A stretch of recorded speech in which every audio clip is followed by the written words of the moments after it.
Ich habe letztens ein Tutorial zu diesen coolen Küchenhandtüchern gesehen, die auch als Geschirrtücher genutzt werden können. Und ich habe sofort gedacht, die muss ich einmal mit euch zusammennähen. Ich zeige euch jetzt gleich mal im Folgenden, was man dafür braucht und wie man die nähen kann.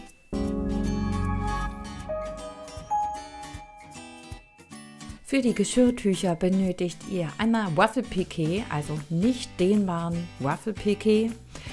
Ich habe jetzt nur die Farbe Blau zur Auswahl gehabt, aber ich finde, die ist auch schön geworden. Für alles andere an diesem Handtuch könnt ihr alles aus Webware nutzen, was ihr so da habt. Also zum Beispiel auch Canvas oder ganz dünnen Jeansstoff. Da müsst ihr aber natürlich schauen, wie gut das eure Nähmaschine hinbekommt. Passendes Garn ist natürlich sehr wichtig, dazu eine Fadenschere. Und ich nutze wie immer meinen Rollschneider. Ihr könnt aber natürlich auch Stoffscheren benutzen. Ich habe ein ganz langes Lineal, das hilft mir sehr gut beim Messen. Alternativ ist hier aber auch ein Maßband eine richtig gute Wahl, denn ihr müsst hier eine größere Länge einmal abmessen für den Zuschnitt. Dazu gehört jetzt auch noch ein Bügeleisen mit einer Unterlage. Das ist auch sehr wichtig. Wenn ihr kein Bügeleisen nutzen wollt, kann es sein, dass eure Nähte nicht ganz so perfekt werden. Ich habe deswegen alles immer gebügelt, aber das seht ihr gleich. Aus dem Waffel-Piqué kann man direkt 2 Handtücher zuschneiden. Das macht sich besonders gut, weil man alles insgesamt einmal säumen muss.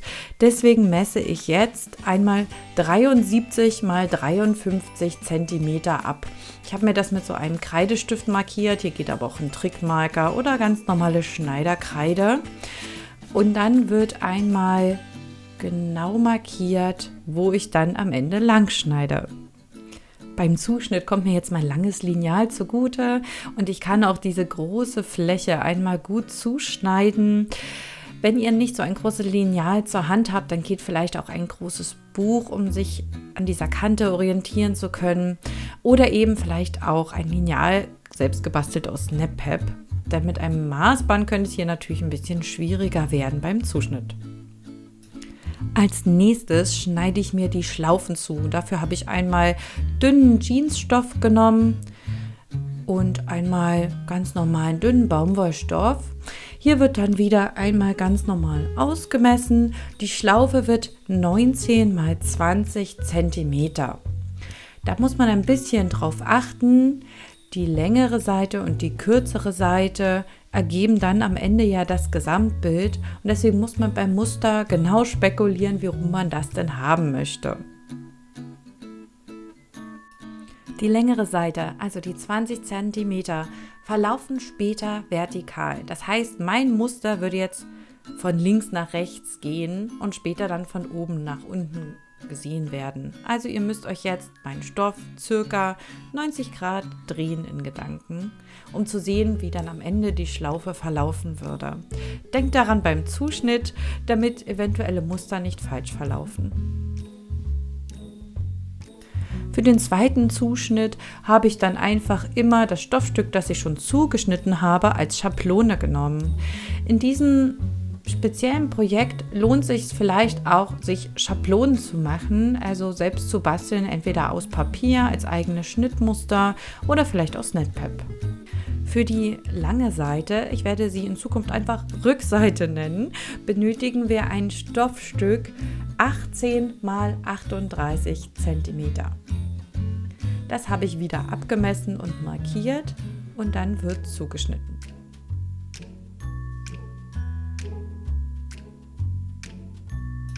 Auch hier muss man wieder ein bisschen an den Verlauf denken.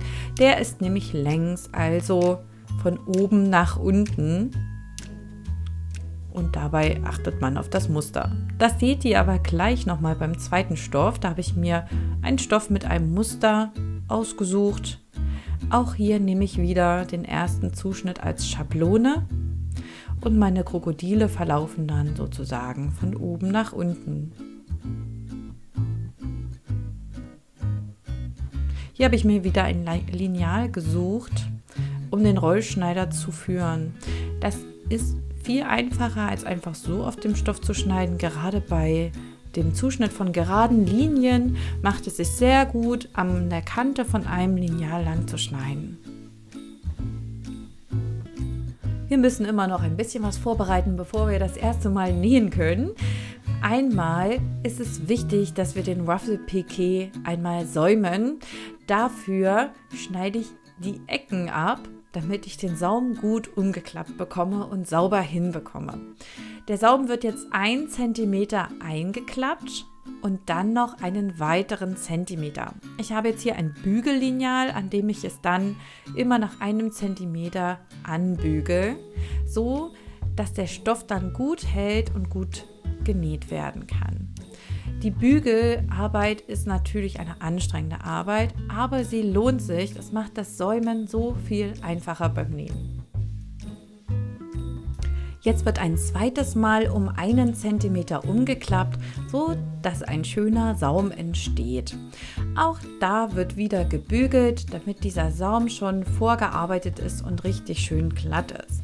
Ihr könnt jetzt an der Stelle zum Beispiel auch mit einem Saumband arbeiten, das euch hilft, oder vielleicht habt ihr auch einen Nähfuß, der euch dabei helfen kann, wobei ich persönlich Probleme beim Ruffle-Piqué hatte mit solchen Nähfüßen. Jetzt ist einmal alles festgesteckt. Ich zeige euch aber nochmal, wie ich das an den Ecken gemacht habe. Also, wir schneiden hier an der Ecke ein kleines Stück ab und dann wird an dieser Stelle auch einmal umgeklappt und ein zweites Mal umgeklappt. Nun wird das Ganze dann auch wieder gebügelt, damit dieser Saum auch wieder schön glatt wird.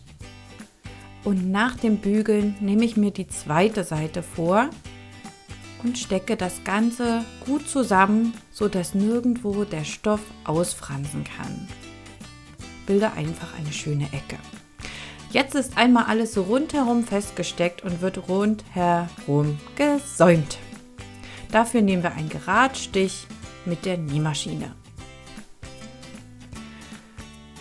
Über den Ecken nähe ich immer doppelt, um sie zu sichern. Also hier wird der Geradstich genommen und knappkantig abgesteppt.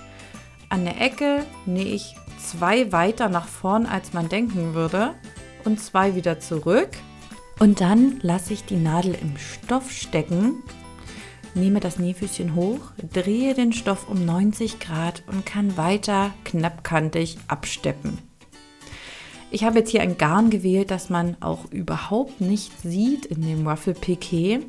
Es kann aber auch sein, dass ihr vielleicht ein gegensätzliches Garn nutzt von der Farbe her. Das kann auch richtig schön aussehen.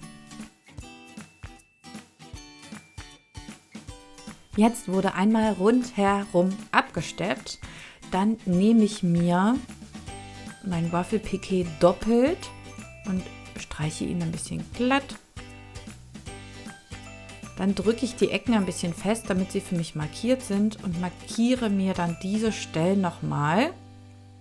Einmal oben und einmal unten. Das hat jetzt nicht so gut geklappt mit dem Knick, deswegen musste ich den wiederholen. Und dann kann ich mein Lineal einfach an diesen 2 Markierungen anlegen und kann den Stoff einmal durchschneiden. Dann habe ich schon mal die 2 unteren Handtücherenden fertig abgesteppt und kann sie benutzen. Wir nehmen uns jetzt die längere, nicht abgesteppte Kante vor, denn diese wird jetzt gefaltet. Dafür habe ich mir einmal die Hälfte markiert mit einem Trickmarker, der verschwindet nämlich auf jeden Fall wieder, und nehme dann von der Hälfte aus 2 mal 10 cm, also einmal 10 cm nach links und 10 cm nach rechts. Ich prüfe immer wieder, ob ich da richtig liege. Und dann lege ich mir nochmal an den 10 cm 8 cm an. Einmal rechts 8 cm und einmal links 8 cm. Am Ende bleibt dann ein kleines Stück über. Das benötigt ihr dann aber auch noch. Jetzt kommen wir zu den Falten. An der 4. Markierung ist eine Bergfalte, die nehme ich also nach oben zur 3. Markierung hin und lege sie dort auf. Das Ganze wird dann auch wieder gebügelt, damit es einfach besser beim Nähen hält.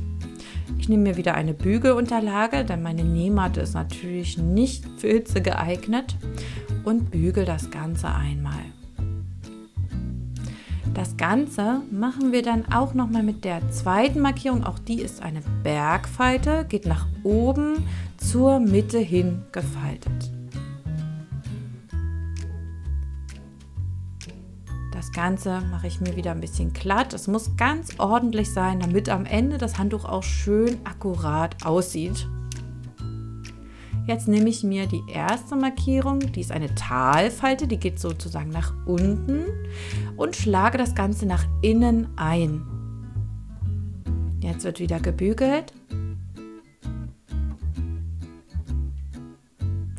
Und bei der letzten Markierung, auch das ist eine Talfalte, wird auch nach innen eingeschlagen. Und jetzt sieht es schon fast fertig aus. Jetzt wird wieder gebügelt, damit das Ganze sich auch ganz einfach nähen lässt. Und nach dem Bügeln stecke ich mir das auch nochmal richtig akkurat fest, vor allem in der Mitte und an den Seiten. Die Falten werden nun mit einer Saumzugabe von 0,5 cm zusammengenäht. Ich nutze hier wieder den einfachen Geradstich, bleibe aber innerhalb von 0,5 cm. Sollten diese Falten für eure Maschine ein bisschen zu hoch sein, denn es kann sehr viel Stoff sein, dann nutzt ihr ein Hilfsmittel für die Höhenüberwindung. Falls ihr dafür Tipps braucht, verlinke ich euch mal ein Video, das ich zu diesem Thema gemacht habe. Für die Schlaufe nehme ich das kleine Stoffstück. Die 19 cm sind oben und die 20 cm an den Seiten. Falte einmal in der Mitte und falte dann von unten zur Mitte, genauso von oben zur Mitte. Sieht ein bisschen aus wie ein Briefumschlag. Das Ganze wird dann wieder gebügelt und dann falte ich nochmal in der Mitte. So soll die Schlaufe ja auch am Ende aussehen. Auch hier wird wieder gebügelt, damit es einfacher abzusteppen ist. Hier steppe ich knapp kantig ab. Ich habe mein Garn nicht gewechselt und bleibe bei meiner Farbe Blau. Am Ende passt dann alles wundervoll zusammen. Auch die zweite Seite oder die zweite lange Seite wird knappkantig mit dem Geradstich abgesteppt.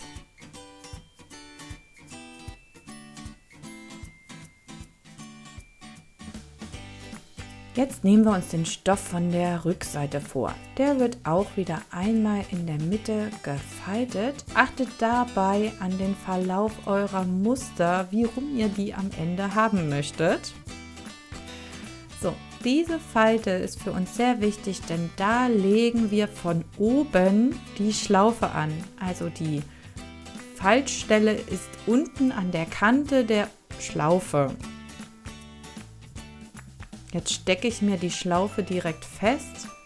Die ist natürlich ein bisschen länger als der Stoff, denn da soll ja später das Handtuch durchgesteckt werden. Unten wieder an der Kante angelegt. Und dann nähe ich sie an. Zum Annähen bleibe ich innerhalb einer Nahtzugabe von 0,5 cm und nutze wieder den Geradstich. Hierbei geht es nur darum, diese Schlaufe einmal an der Webware zu befestigen.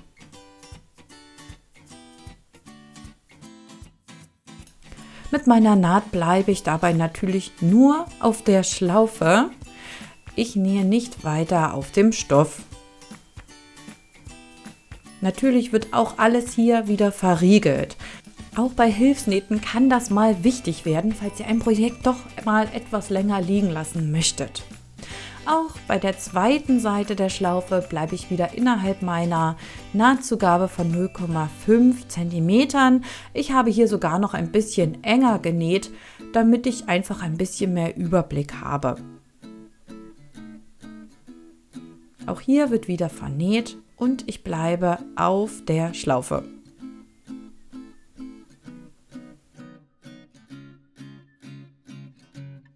Nun nehme ich mir das fertige Rückteil vor und falte es wieder in der Mitte. Dabei bleibt die Schlaufe auf genau einer Seite und wird nicht in der Mitte geknickt. Also alles wird einmal ganz akkurat zusammengelegt, so dass es hier wieder übereinander ist. So. Also die Schlaufe hat keinen Knick, sie ist genau zwischen diesen beiden Stofflagen. So ist es perfekt. Jetzt wird sie einmal festgesteckt, denn diese Stelle nähen wir nämlich gleich fest. Auch hier wird die Schlaufe wieder schön festgesteckt. Je akkurater ihr arbeitet, desto schöner wird am Ende das Ergebnis. Jetzt werden diese Seiten hier geschlossen. Jetzt nutzen wir eine Nahtzugabe von 1 Zentimeter. Das wird nämlich schon das Endprodukt. Also wir beginnen in der Mitte dieses Strangs, also auf der Schlaufe zwischen den beiden Stofflagen und enden auch wieder auf der Schlaufe. Das heißt, wir nähen nur ein kleines Stück zu, sodass am Ende so eine Art Beutel entsteht. Also auch hier wieder die zweite Seite mit 1 Zentimeter Nahtzugabe und einem Geradstich. Auch hier bleiben wir nur auf der Schlaufe. Wichtig ist hierbei auch wieder das Verriegeln.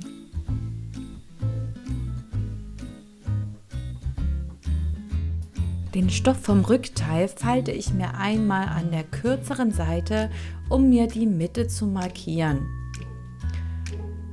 Diese Mitte markiere ich mir mit einem Knips. Dafür nehme ich mir die Stoffschere und bleibe innerhalb einer Nahtzugabe von 0,5 cm. Also nicht so tief schneiden, lieber ein bisschen kürzer.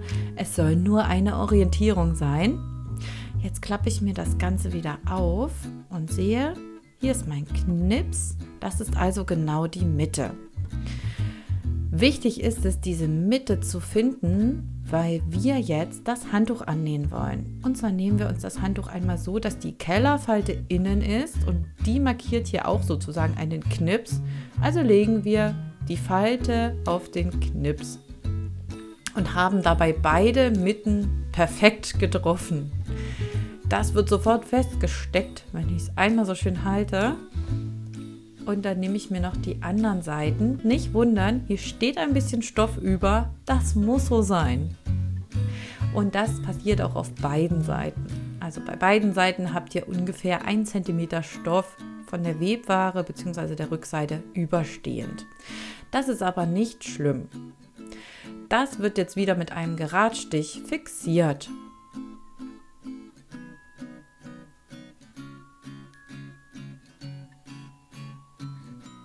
Hierbei bleibe ich wieder innerhalb einer Nahtzugabe von 0,5 cm und nähe nur auf dem Ruffle-Piqué, also dem Handtuchstoff, nicht auf der Webware. Der wird jetzt einmal fixiert auf unserer Rückseite.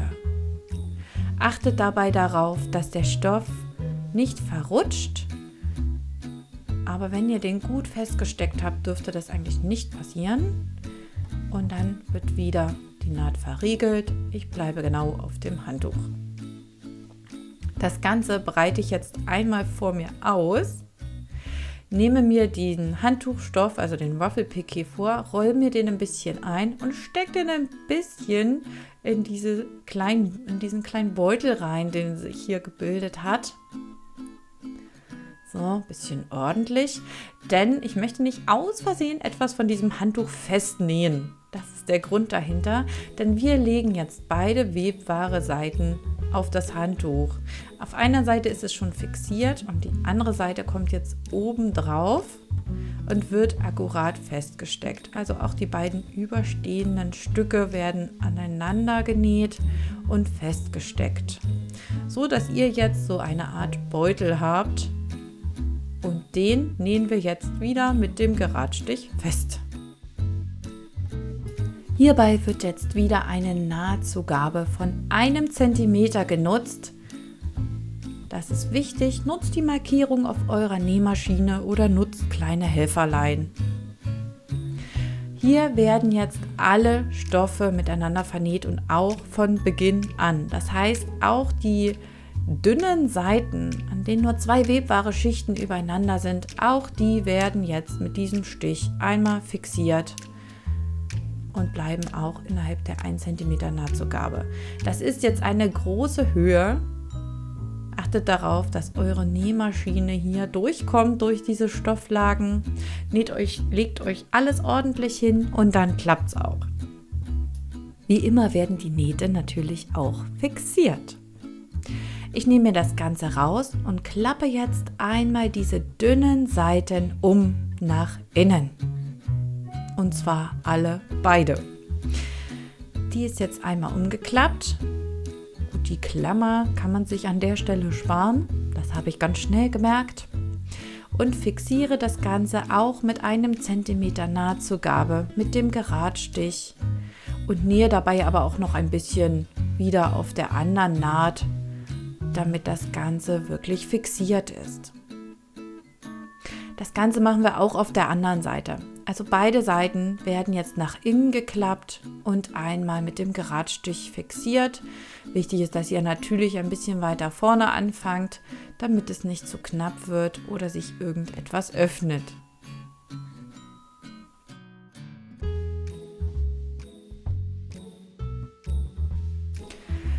Dann klappen wir unser kleines Päckchen doch mal auf. Also die beiden Seiten sind ja noch offen, deswegen brauchten wir keine Wendeöffnung und können jetzt einmal alles wenden und uns anschauen, wie unser Handtuch geworden ist und wie die Stoffe miteinander aussehen. Ich finde, das sieht richtig gut aus und individuell. Das gefällt mir besonders gut an diesen Handtüchern.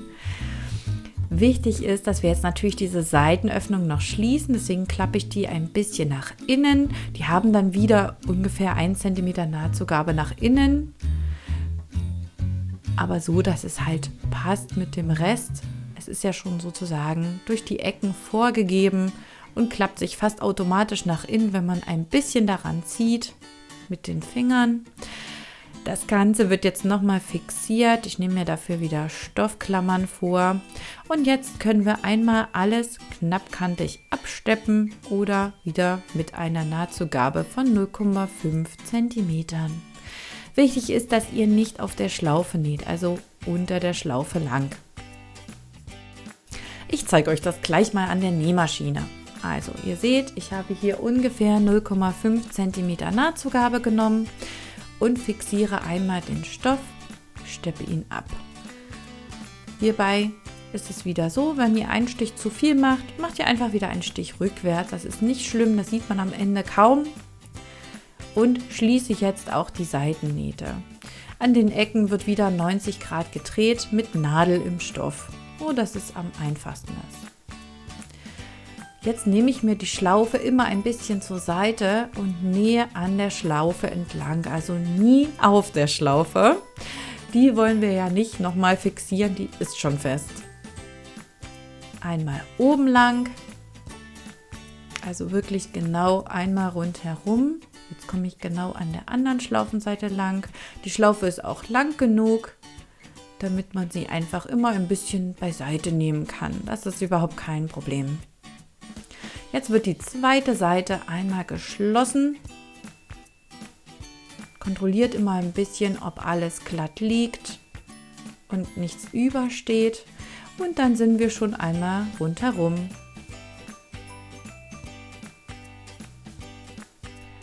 Das Endergebnis lässt sich wirklich sehen. Es ist das perfekte Geschenk, sieht aber auch an meinem Backofen richtig gut aus, finde ich. Das Ganze könnt ihr jetzt ganz einfach nachnähen. Vergesst nicht, meinen Kanal zu abonnieren und ein Like dazulassen. Wir sehen uns beim nächsten Mal. Viel Spaß bei dem Projekt. Macht's gut!